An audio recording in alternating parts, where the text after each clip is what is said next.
ڕیاڵ مەدرید توی گواستەوە لە پێناو ئەوەی بەلێدانی سزا گۆڵ تۆمار بکەیت. ڕۆژنامەکانی ئیسپانیا هێرشێکی توندیان بۆ سەر کیلیان مێمباپێ دەست پێ کردووە بە شێوەیەک کە بە یاریزانێکی ئاسایی باسی دەکەن و تەنانەت بۆتە کێشە لە یاریگادا.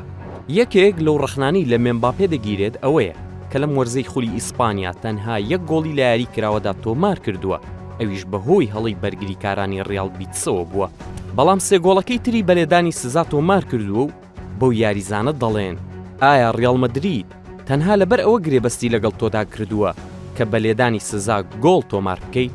هێرشکردنە سەر مێمباپێ بەردەوامی هەیە بەهۆی ئەوەی لەم وەرزەی لالیگا تا ئەم ساتە 23 هەلی تۆمارکردنی گۆڵی لەدەستداوە.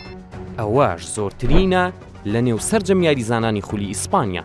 ئەگەر باسی هەڵسەنگاندنی هێرشبەرە فەڕەنسیەکە بکەین دوای ئەنجامدانی 4 یاری لە خولی ئیسپانیا، ئەوە نمرەی 6.7 پێدراوە لە کۆی 10 نمرە کە ئەوەش خراپترین ڕێژەیە لە نێو یاریزانانی یانەی شاهانە.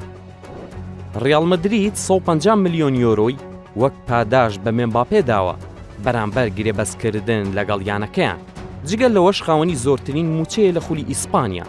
بەڵام ئێستا ئەوە ئاستی ئەو یاریزانەیە کە دەبیندرێت دوای ئەوەی لە 7 ساڵی ڕابردووشدا بەرپرسانی یانە ئیسپانیەکەی بێزار کردبوو بە بڕیاری چوون بۆ پاریس سەن جێرمان و مانەوەی لەو یانەیە لە ساڵی 2022دا.